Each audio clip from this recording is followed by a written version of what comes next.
Le barrage Hoover est un des édifices les plus célèbres des États-Unis. Achevé en 1935, il est alors la structure artificielle la plus colossale du monde. Non content d'être le barrage le plus imposant et le plus haut du monde, il est également le plus gros producteur hydroélectrique de cette époque. Du jour au lendemain, il devient une attraction. Mais c'est aussi un monument dédié à la détermination et au courage des 21 000 hommes qui participèrent à sa construction, ainsi qu'au père du projet. Plus de 70 ans après sa construction, le barrage Hoover n'est plus le tombeur de records d'autrefois.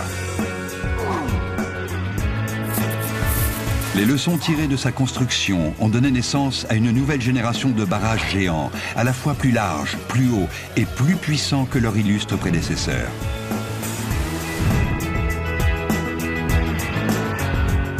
Malgré tout, le barrage Hoover peut encore s'enorgueillir de compter parmi les plus célèbres, les plus symboliques et les plus grands ouvrages jamais érigés.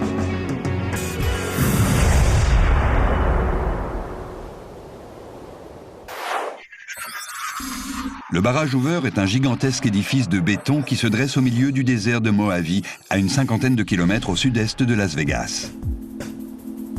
À la frontière entre le Nevada et l'Arizona, il fait office de bouchon entre les parois du Black Canyon et son rôle est de retenir les eaux du Colorado.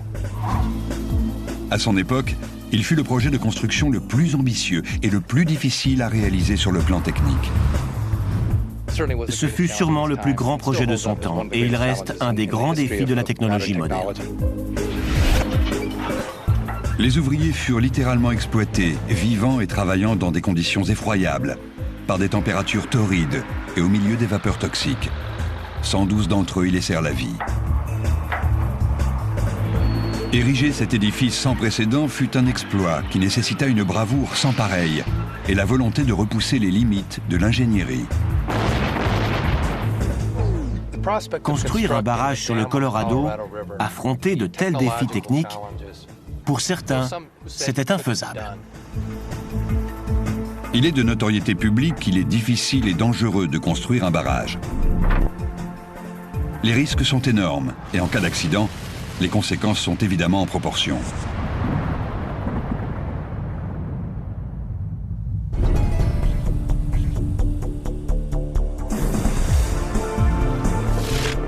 Le barrage Hoover mesure quelques 221 mètres de haut sur 201 mètres d'épaisseur à sa base. Au total, sa construction a nécessité environ 3 400 000 mètres cubes de béton.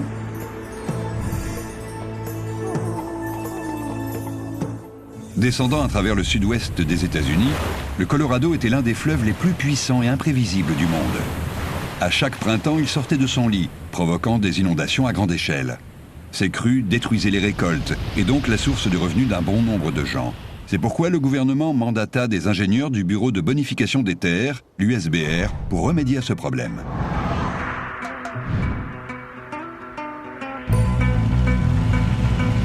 Ils décidèrent de construire un barrage, mais pas n'importe lequel.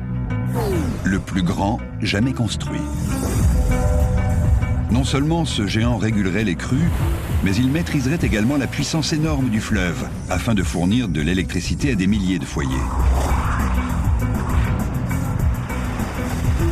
Les ingénieurs choisissent le site de Black Canyon, une saignée de 244 mètres de haut, ouverte par le Colorado. Mais le Black Canyon se trouvant au cœur du désert, il n'y a ni main-d'œuvre, ni infrastructure, ni moyen de transport à proximité. Difficile d'imaginer un endroit plus inapproprié pour un des projets les plus ambitieux au monde. Deux arguments jouent cependant en faveur de ce site. À moins d'une cinquantaine de kilomètres de là, le chemin de fer traverse une petite bourgade du nom de Las Vegas. C'est aujourd'hui la capitale mondiale du jeu.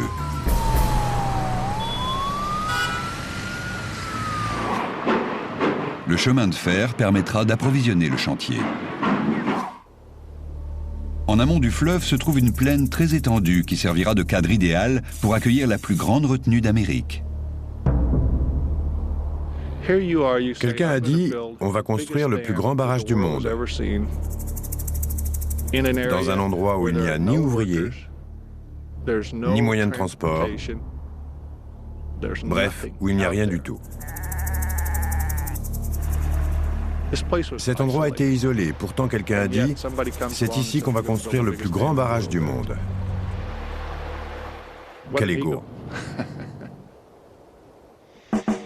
Cet ego, c'est celui de l'ingénieur en chef, Frank Crowe.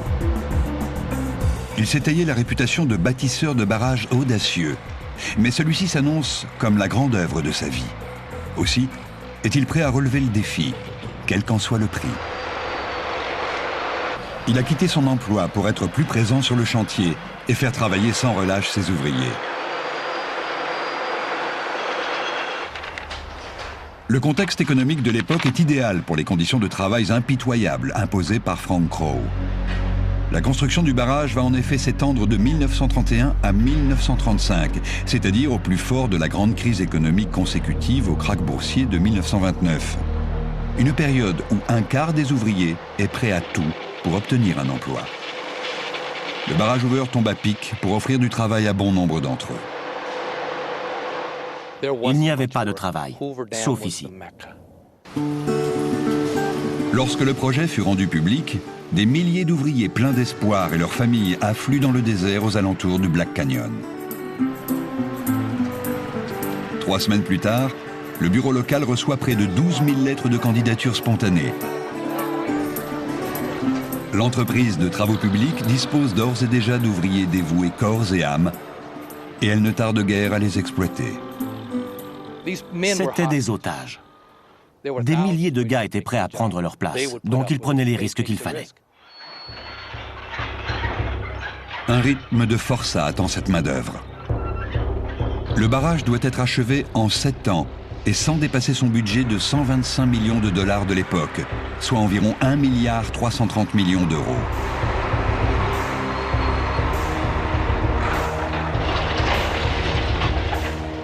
Qui plus est, si Frank Crowe et ses hommes n'arrivent pas à respecter le délai et le budget prévu, il en coûtera à l'entreprise 3 000 $ de l'époque de pénalité par jour de retard. Le départ d'une véritable course contre la montre vient d'être donné.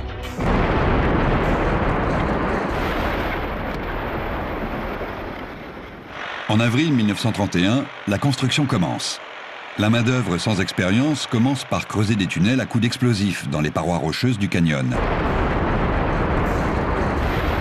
La première étape consiste à aménager une zone à sec dans le lit du fleuve où le barrage sera construit. Pour ce faire, il faut détourner le Colorado du chantier.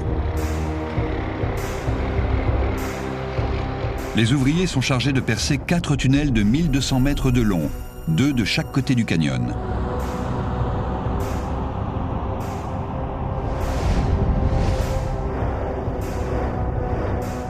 Ils vont faire office de dérivation provisoire pour le fleuve.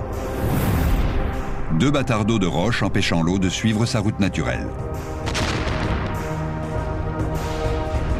Mais cette technique n'a jamais été employée à une échelle aussi importante.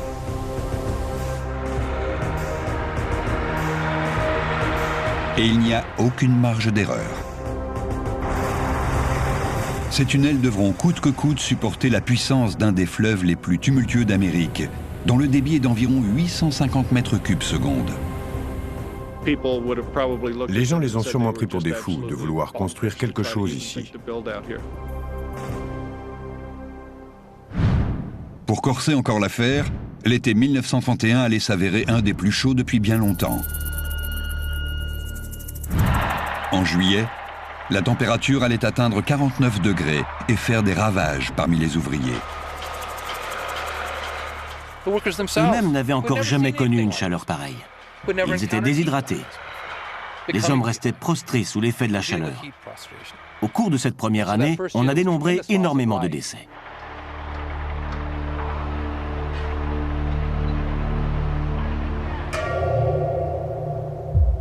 En mai 1931, les ouvriers ont entamé le percement des parois rocheuses du Black Canyon. Comme il n'a que 7 ans pour mener le projet à bien, Frank Crowe a conçu un plan de travail qui ne tolère aucun écart et oblige la main-d'œuvre à toujours travailler à la limite de ses capacités. Le travail se poursuit 24 heures sur 24, 7 jours sur 7. Les ouvriers n'ont droit qu'à 3 jours de repos par an. Noël, le 4 juillet, jour de l'indépendance des États-Unis, et la fête du travail. Aucun de ces jours n'est payé. Les cadences impitoyables imposées par Frank Crowe lui valent d'être surnommé plus vite Crowe. Mais son génie, c'est de repérer les étapes de travail susceptibles d'être améliorées. L'une d'elles est le percement de la roche dans les dérivations. Jusqu'ici, une équipe forait des trous dans le roc, les remplissait de dynamite et faisait exploser les couches les plus friables. C'était une méthode aussi lente qu'épuisante. Frank Crowe révolutionne cette façon de faire grâce au chariot de forage. Il s'agit d'un engin spécial d'une dizaine de tonnes sur lequel 50 ouvriers et 24 à 30 foreuses peuvent travailler en même temps. Avec ce chariot, il est possible de forer la moitié d'un tunnel en un seul passage. 8 chariots de forage ont été fabriqués pour le chantier et on achemine 500 foreuses, tuyaux et compresseurs sur le site. Dès lors, le percement progresse à une vitesse record.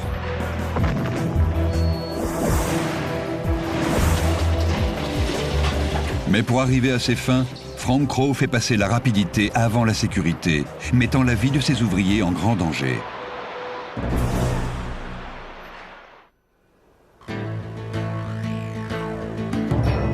La construction de ce barrage prouve que les ingénieurs en travaux publics peuvent construire dans les endroits les plus reculés. Autre exemple de leur réussite, le barrage de la Grande Dixence en Suisse.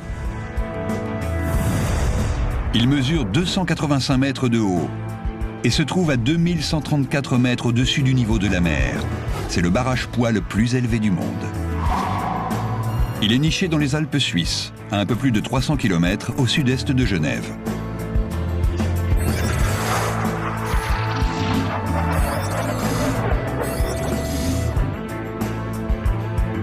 Achevé en 1961, c'est également l'un des plus grands barrages en béton du monde, comme l'était le barrage Hoover en son temps. Derrière l'édifice se trouve une retenue d'eau glacée de 5 km de long qui recueille l'eau de fonte des glaciers. À l'intérieur courent plus de 30 km de galeries de visite et de puits qui permettent au personnel de surveiller en permanence cette structure hors du commun. Mais entre octobre et mai, au cœur de l'hiver, le barrage est désert. Une fois par mois, quelques employés se rendent sur les lieux en hélicoptère pour une inspection. La construction a débuté en 1953. Contrairement aux températures très élevées que la main-d'œuvre du barrage Hoover supporta, les 3000 ouvriers de Grande Dixence ont travaillé en altitude par un froid intense. L'hiver, le mercure chutait à moins 30 degrés et les avalanches menaçaient constamment le chantier. On n'avait encore jamais réuni autant de gens pour travailler à une telle altitude.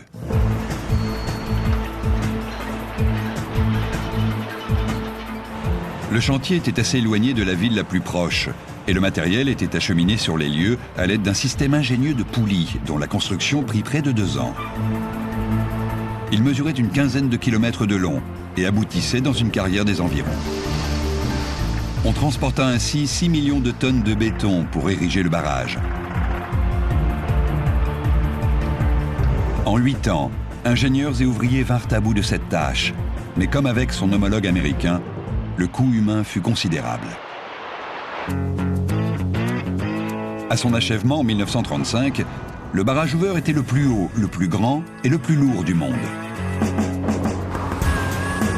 Une telle structure n'avait encore jamais été construite dans un environnement aussi hostile. Il s'imposa comme un géant à côté des autres projets de Frank Crowe, comme le barrage de Arrow Rock, en Idaho. Avec ses 106 mètres de haut, ce dernier était pourtant le plus haut barrage du monde. Il serait cependant moitié moins élevé et 3 fois moins large que le barrage Hoover. Mais évidemment, construire quelque chose d'aussi gros posa dès le départ un certain nombre de problèmes techniques et nécessita plus d'une prouesse de la part des ouvriers. À l'été 1931, ces derniers travaillent sur les 4 dérivations provisoires.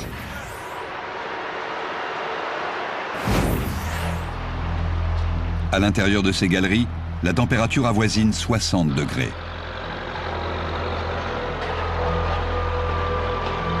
Des équipes surnommées « brigades de glace » se tiennent prêtes pour plonger les ouvriers éreintés dans des bains d'eau glacée. Mais malgré leurs efforts, 15 hommes succombent, victimes de la chaleur. La vie des ouvriers est également menacée par le manque de ventilation. Le monoxyde de carbone rejeté par les déplacements des véhicules s'accumule dans les galeries, empoisonnant l'air. Les concentrations de gaz étaient de plus en plus élevées. Et les ouvriers ont fini par dire qu'ils allaient mourir, empoisonnés par le monoxyde de carbone. Ils disaient que l'air était bleu. Mais la société répondait que ça n'était pas si grave. Cependant, des dizaines d'ouvriers sont hospitalisés, souffrant de maux de tête, de vomissements et de vertiges.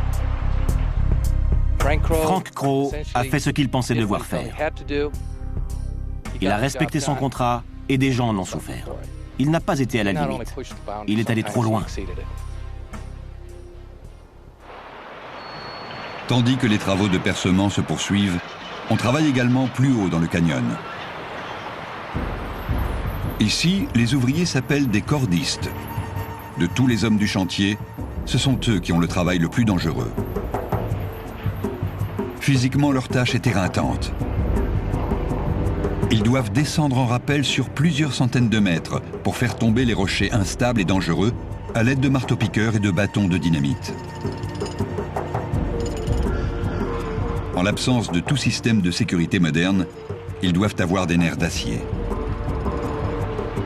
Avec les risques de chute de pierre ou de matériel, les cordistes jouent leur vie chaque jour. C'est la cause de décès la plus fréquente sur le chantier.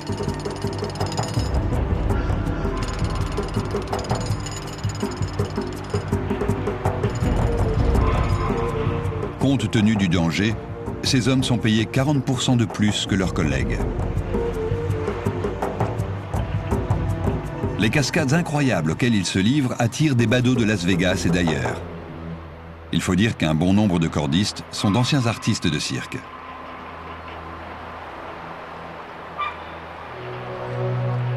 Malgré les difficultés, le 14 novembre 1932, les 4 dérivations sont terminées.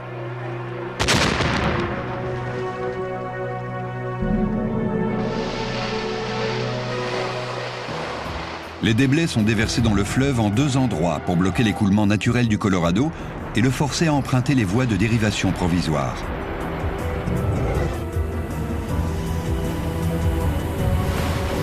Pour la première fois de son histoire, l'homme vient de modifier le cours du puissant fleuve.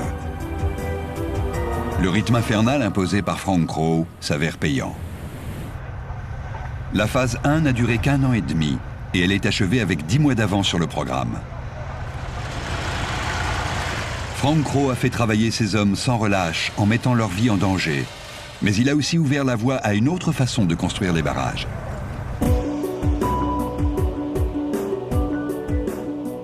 Cet édifice aurait été inenvisageable sans un matériau tout simple, le béton.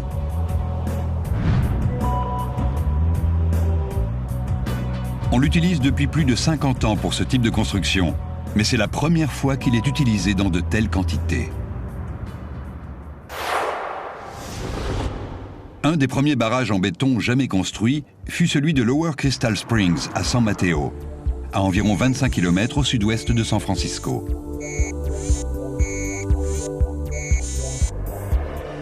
Lors de sa construction en 1888, c'était le plus grand barrage de ce genre. Il mesure 47 mètres de haut sur 183 de large et peut retenir plus de 86 000 mètres cubes d'eau.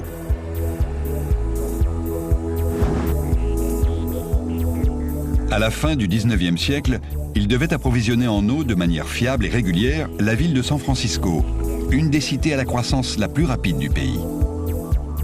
Mais ses concepteurs prenaient un gros risque, car ce barrage était une des toutes premières structures de cette taille à être construite entièrement en béton. Et qui dit béton, dit problème. Un des aspects les plus difficiles de la construction d'un barrage en béton de cette taille, c'est de trouver les bons matériaux. Il n'y avait pas suffisamment de ciment dans l'ouest des États-Unis. Il a donc fallu le faire venir d'Angleterre en passant par le Cap Horn. Même trouver suffisamment de sable pour le mélanger au ciment pose un problème. Il fallut en prélever 175 000 tonnes sur les plages de San Francisco et les acheminer à une quarantaine de kilomètres de là à l'aide de chalands et de charrettes tirées par des chevaux. Le barrage de Lower Crystal Springs est la création d'un ingénieur allemand ambitieux, Hermann Schussler. Une fois les matériaux réunis, il se rendit compte que le seul moyen de construire son barrage consistait à fabriquer plusieurs blocs de béton. C'était une difficulté supplémentaire. En effet, l'assemblage de blocs fait apparaître les points faibles d'une structure. Et la pression énorme exercée par l'eau finirait immanquablement par exploiter ses faiblesses et par détruire le barrage. L'ingénieur allemand conçut alors un assemblage complexe dans lequel les blocs s'imbriquaient les uns dans les autres avant d'être littéralement collés ensemble par du béton. Il s'agissait d'une espèce de puzzle en 3 dimensions.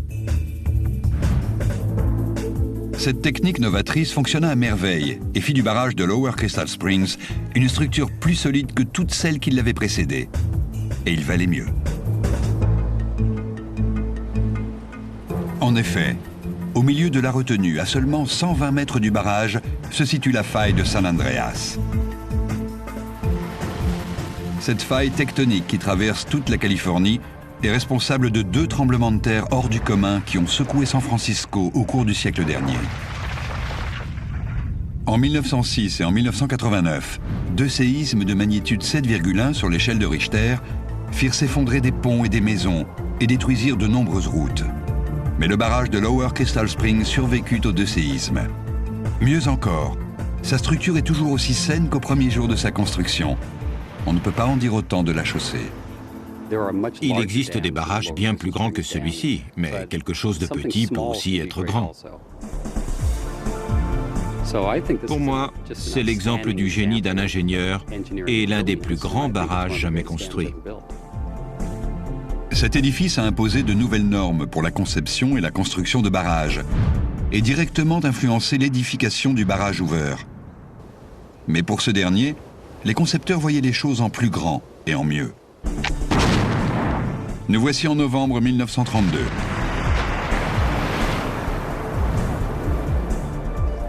Frank Crowe et son équipe s'attaquent désormais à la construction du barrage proprement dit. La dimension de la structure définitive pose un certain nombre de problèmes qu'il faut impérativement régler.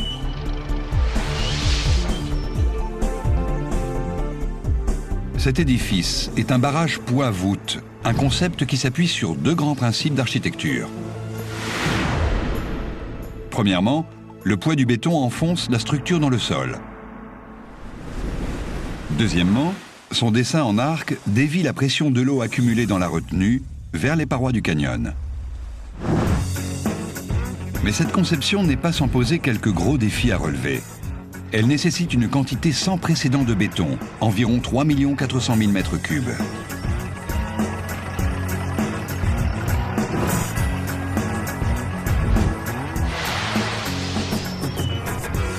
Pour faire face à une telle demande, 2 énormes centrales à béton sont construites directement sur le chantier.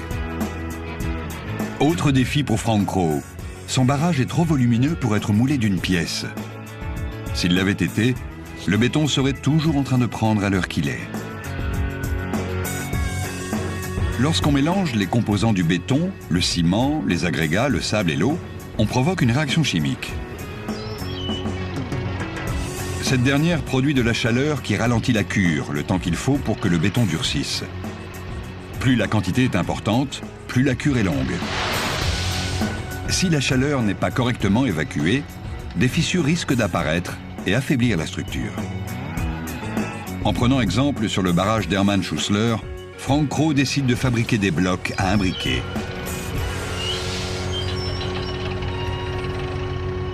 Mais ça n'est pas aussi simple que ça, car le barrage de l'ingénieur américain sera 20 fois plus lourd que celui du concepteur allemand. Utiliser des blocs imbriqués sur une telle échelle, c'est du jamais vu. Chaque bloc mesure 1,50 m de haut. Mais les largeurs et les profondeurs varient d'un bloc à l'autre. Le plus grand fait 7 mètres sur 18. Les flancs de chaque bloc comportent des renflements verticaux qui s'insèrent dans les rainures de ses voisins. Une fois les blocs pris, on injecte du mortier pour consolider encore la structure. Pour accélérer le temps de prise, Frank Crowe met au point un système complexe de canalisation qui traverse les blocs. En y faisant circuler de l'eau froide, on refroidit le mélange et la cure est ainsi plus rapide. Ensuite, l'ingénieur doit affronter le soleil du désert. Conséquence de cette chaleur extérieure, le béton commence à sécher avant même qu'on puisse le couler. Il faut y remédier, et vite. Pour accélérer l'acheminement du béton, il conçoit un réseau de câbles aériens et de poulies. Les filins tendus entre les parois du canyon circulent au-dessus du chantier et transportent d'énormes bennes à béton qui sont descendues auprès des équipes qui attendent de couler le matériau. Une fois la coordination réalisée entre les usines à agrégats et l'approvisionnement en béton, ce système se transforme en une ligne de production efficace. Pour accélérer encore la cadence, Frank Crowe incite les différentes équipes de travail à entrer en concurrence. Et ça marche. En une journée, les ouvriers coulent la quantité impressionnante de 8000 mètres cubes.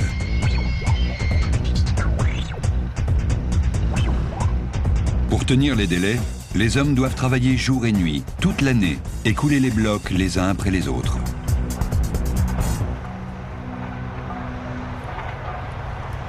Tandis que ce rythme effréné fait des ravages chez les ouvriers, les familles doivent elles aussi livrer bataille pour tout simplement survivre. En l'absence de logement, elles doivent camper dans le désert. Les conditions de vie sont effroyables. Les ouvriers et leurs familles vivent sous des tentes de toile humides. C'est la seule solution pour échapper à la chaleur étouffante. Comme ils n'ont pas beaucoup d'eau à disposition et aucun appareil de réfrigération pour conserver la nourriture, des centaines d'individus doivent se battre chaque jour contre la maladie et la famine. Sans eau, sans installation sanitaire et obligés de se laver dans le fleuve, les gens étaient de plus en plus malades et beaucoup mouraient. Pas seulement les ouvriers, mais également leurs familles.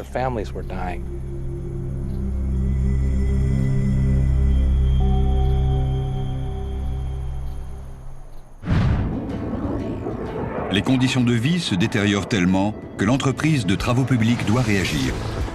Pour loger tout le monde, elle a donc construit une nouvelle ville avec la même urgence que le barrage lui-même. 6 mois après le début des travaux, il existe suffisamment de logements pour héberger des centaines de familles.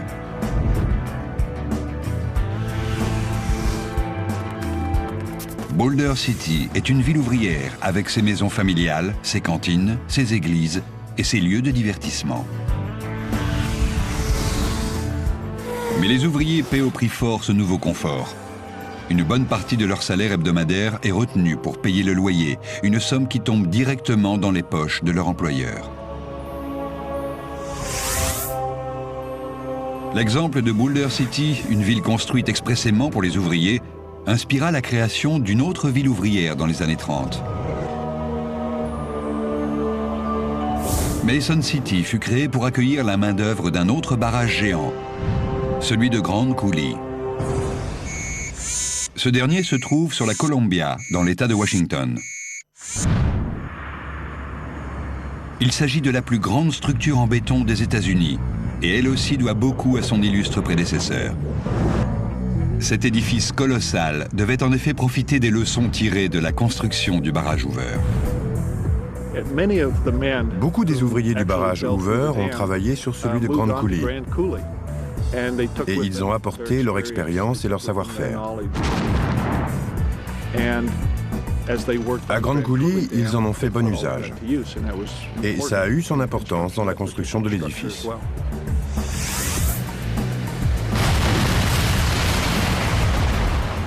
Le barrage est plus de 2 fois plus haut que les chutes du Niagara et s'étend sur plus d'1,5 km. Il a fallu utiliser 9 200 000 mètres cubes de béton pour le construire, soit près de 3 fois plus que pour le barrage Hoover, et suffisamment pour construire un trottoir qui ferait 2 fois le tour de l'équateur.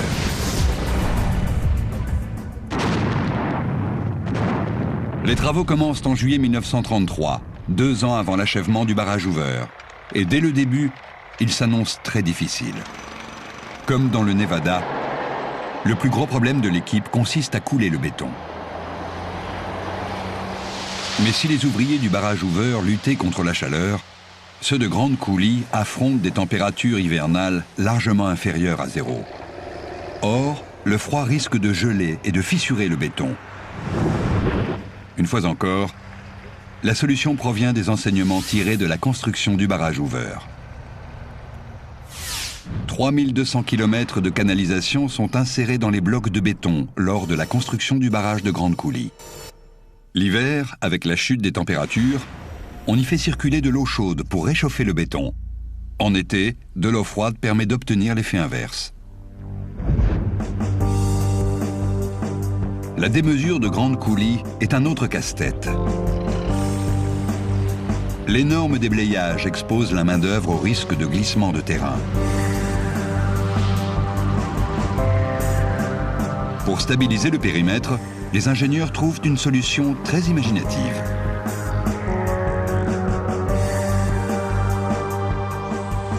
Ils décident d'ériger un barrage d'une trentaine de mètres de long sur 12 de haut en boue gelée.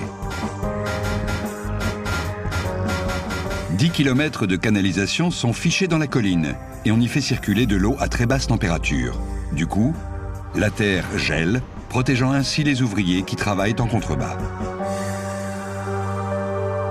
Ce barrage fut achevé en 1941, à la veille de l'entrée en guerre des États-Unis dans le conflit mondial. Il devint un élément capital pour l'approvisionnement en électricité des usines de fabrication de bateaux et d'avions du quart nord-ouest du Pacifique. Il alimenta également en électricité le site de Hanford, qui allait fournir l'uranium et le plutonium des premières bombes nucléaires.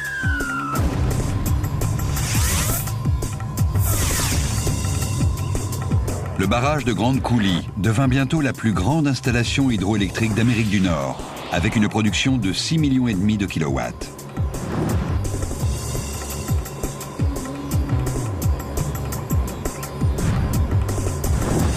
Ces générateurs figurent parmi les plus grands du monde. Un seul d'entre eux peut alimenter une ville d'1 250 000 habitants. Mais une construction aussi démesurée que celle de Grand Coulee n'aurait jamais vu le jour sans le barrage Hoover.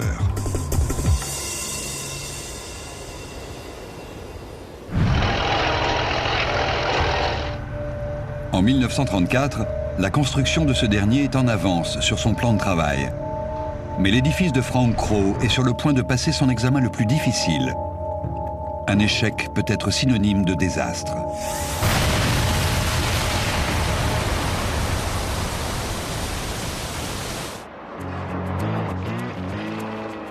« 1934 est en effet une année cruciale pour le projet. Le cours du Colorado a été dévié et les innombrables ouvriers se sont échinés jour et nuit pour bâtir le barrage. Tout ça pour que le rêve de l'ingénieur commence à prendre forme.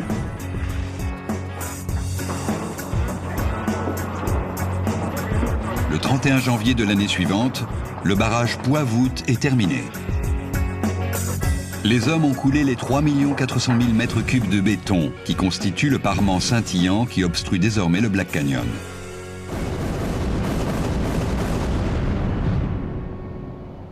Cela fait plus de 2 ans que le Colorado a été détourné à l'aide des 4 dérivations provisoires.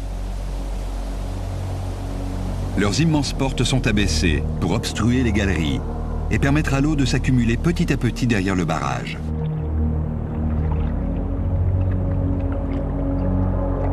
C'est l'heure de vérité. Frank Crowe et ses collaborateurs observent le barrage, tandis que la pression se fait plus forte. À la base de la construction, le poids de l'eau sera incroyable.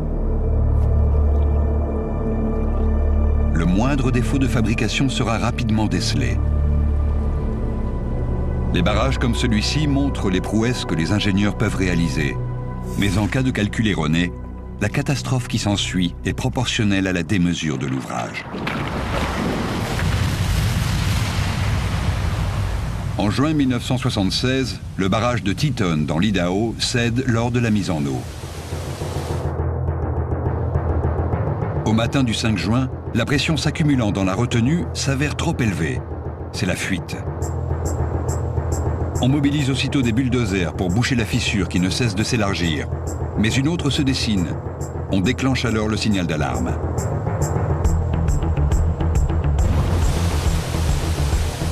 Au bout d'une heure, l'inévitable se produit. Tout le barrage s'écroule et un mur d'eau de près de 2 mètres de haut déferle sur la ville de Rexburg. 300 milliards de litres d'eau emportent les maisons et les arbres et inondent complètement la localité. Le soir, la plus grande partie de la retenue est vide. La catastrophe a tué 11 personnes et coûté environ 785 millions d'euros. Mais tandis que l'eau s'amasse derrière le barrage Hoover, la structure tient bon. À l'évidence, les ingénieurs ont bien analysé la puissance du fleuve. À lui seul, le poids du béton aurait suffi à contenir le Colorado.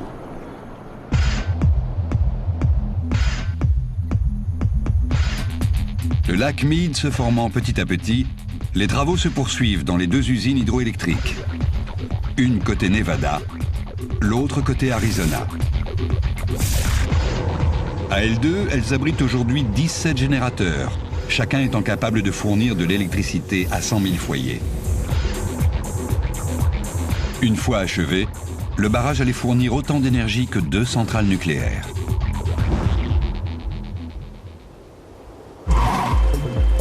L'hydroélectricité est produite lorsque l'eau de la retenue s'écoule dans les prises d'eau.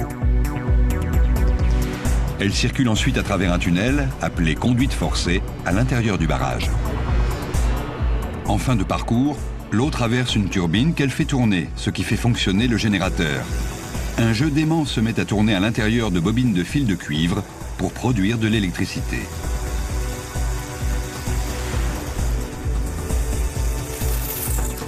Des lignes à haute tension l'acheminent ensuite à un poste de transformateur.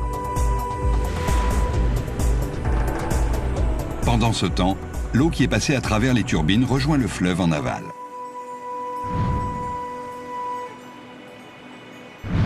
Le 30 septembre 1935, le président Roosevelt inaugure le barrage Hoover. Des milliers de gens traversaient le désert pour assister à cet événement historique. Un mois plus tard, le premier générateur tourne à plein régime. Il est bientôt rejoint par les numéros 2 et 3.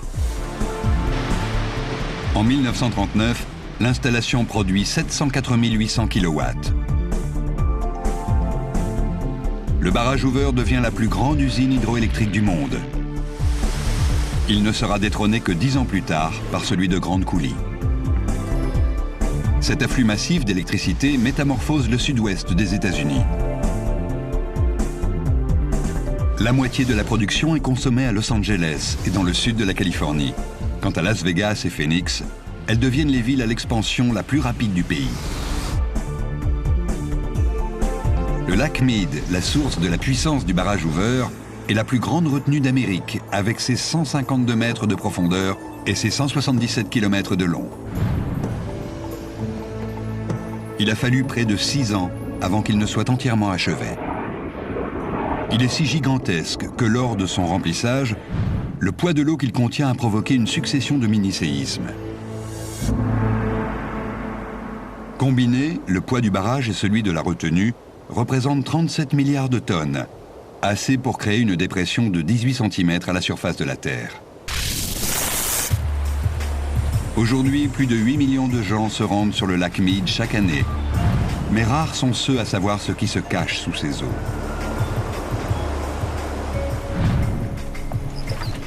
Il y a plus de 70 ans, lorsque la retenue a commencé à se remplir, l'eau a inondé une bonne partie du chantier. Le niveau était particulièrement bas. les plongeurs du service des parcs nationaux partent à la découverte des vestiges d'un des chantiers les plus célèbres du XXe siècle.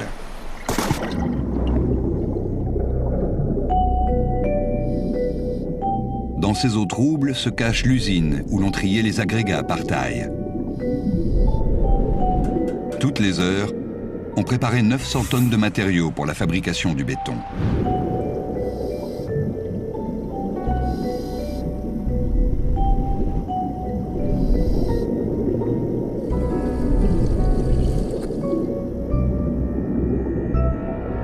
Mais une découverte plus inattendue se cache dans les profondeurs. Ce bombardier B-29 s'est écrasé dans le lac Mead en 1948, lors d'un terrible accident. Abîmé lors de l'impact, l'avion s'enfonça sous la surface. On ne le retrouvera que 50 ans plus tard.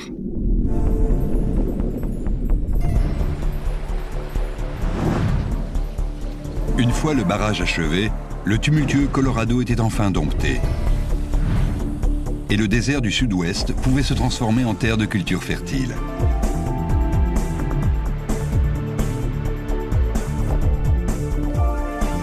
Pourtant, malgré ses succès extraordinaires, des rumeurs sinistres hantent encore aujourd'hui ce symbole américain. «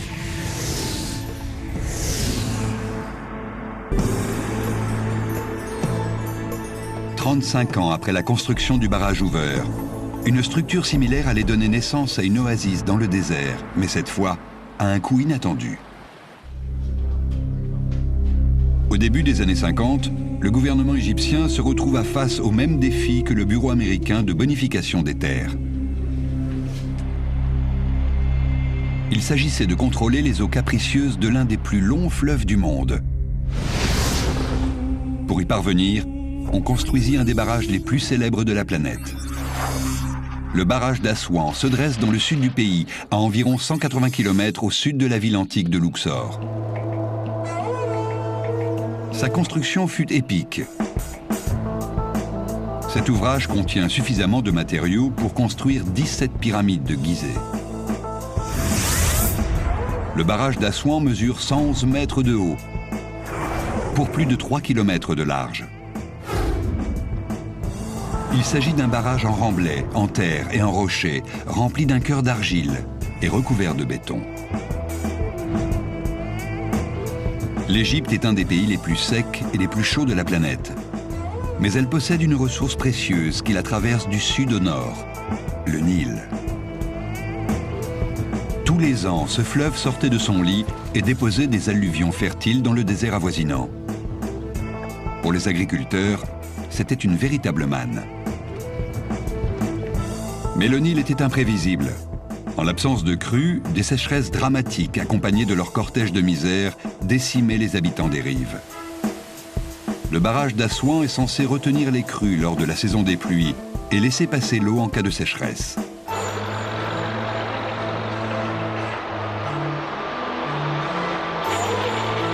Les travaux commencent en 1960, mais ils sont gênés par du matériel soviétique de qualité médiocre. Les machines, plus adaptées au climat de la Sibérie, tombent régulièrement en panne, victimes de la chaleur et du sable. Malgré ces revers, en 1964, alors que la construction se poursuit, l'eau commence à s'accumuler derrière le barrage.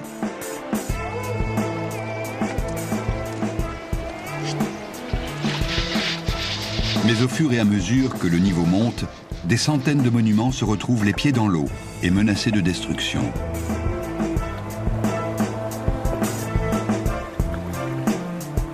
Un programme de sauvetage est aussitôt mis en place. Les archéologues se voient confier une tâche longue et pénible. Chaque vestige doit être démonté pierre par pierre et reconstruit sur un terrain plus élevé.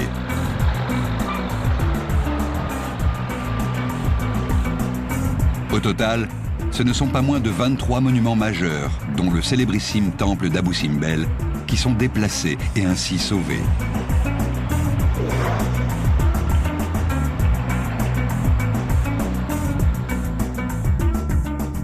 Six ans plus tard, le nouveau lac s'étend aussi loin que porte le regard. Mais cette montée des eaux fait aussi 90 000 sans-abri.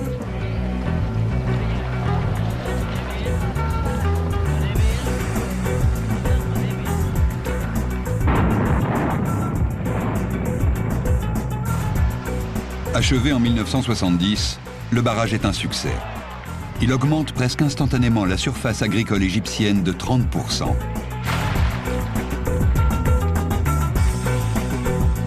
Mais les bénéfices à long terme de cette construction prêtent à controverse. En effet, les alluvions fertiles que déposait autrefois la crue annuelle sont désormais retenues en amont du barrage. Par conséquent, les terres alentours sont moins fertiles et les exploitants agricoles doivent utiliser des engrais artificiels pour la première fois de leur histoire.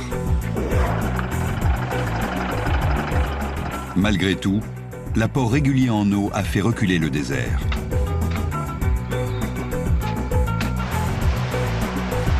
Grâce à la construction de ce barrage, les Égyptiens ne sont plus, pour la première fois, à la merci du Nil et de ses caprices.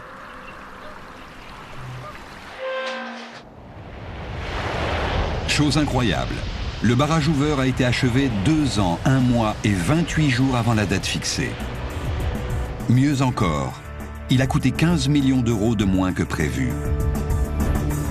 Au total, le montant de sa construction s'élève à près de 1,330 milliard d'euros.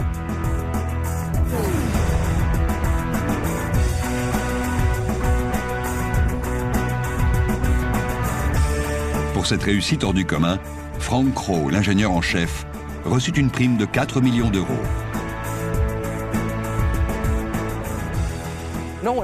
À ma connaissance, personne à l'époque n'aurait pu faire ce que Frank Crowe a fait. Lorsqu'on regarde le barrage Hoover aujourd'hui, si on doit penser à quelqu'un, c'est à lui, car c'est lui qui en a fait une réalité.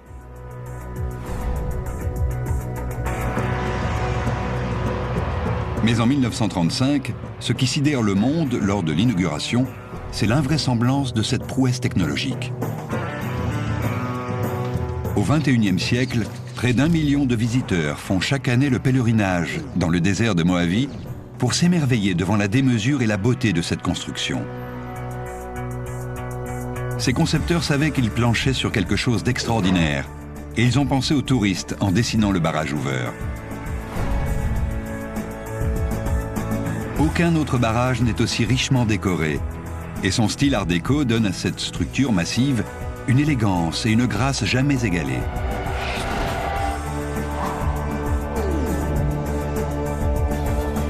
Cependant, une rumeur entourant cette construction étonnante continue de courir. Beaucoup croient encore à tort que les cadavres des ouvriers sont inhumés dans le béton. 112 hommes ont bien péri lors de la construction du barrage et on honore toujours leur mémoire.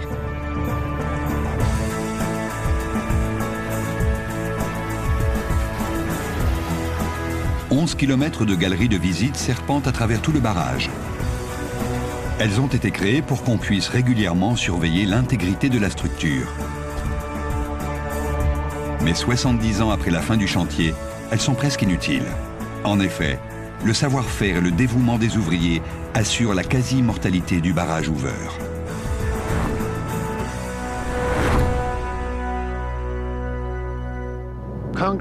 La cure du béton est presque indéfinie. D'un point de vue structurel, ce barrage est plus solide aujourd'hui que lors de son achèvement. Ce fut le premier barrage géant et il révolutionna la construction de ce genre d'édifice. Il permit à ceux de la génération suivante d'être plus grands, plus larges et plus productifs.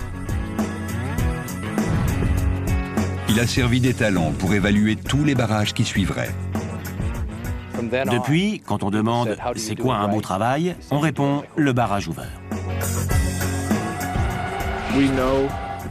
Nous savons que les spécifications techniques du barrage Hoover sont reprises ailleurs dans le monde. Ça fait de lui le plus grand standard jamais construit. Cet héritage exceptionnel explique également pourquoi cette construction est toujours considérée comme un des barrages les plus connus et les plus emblématiques de la planète.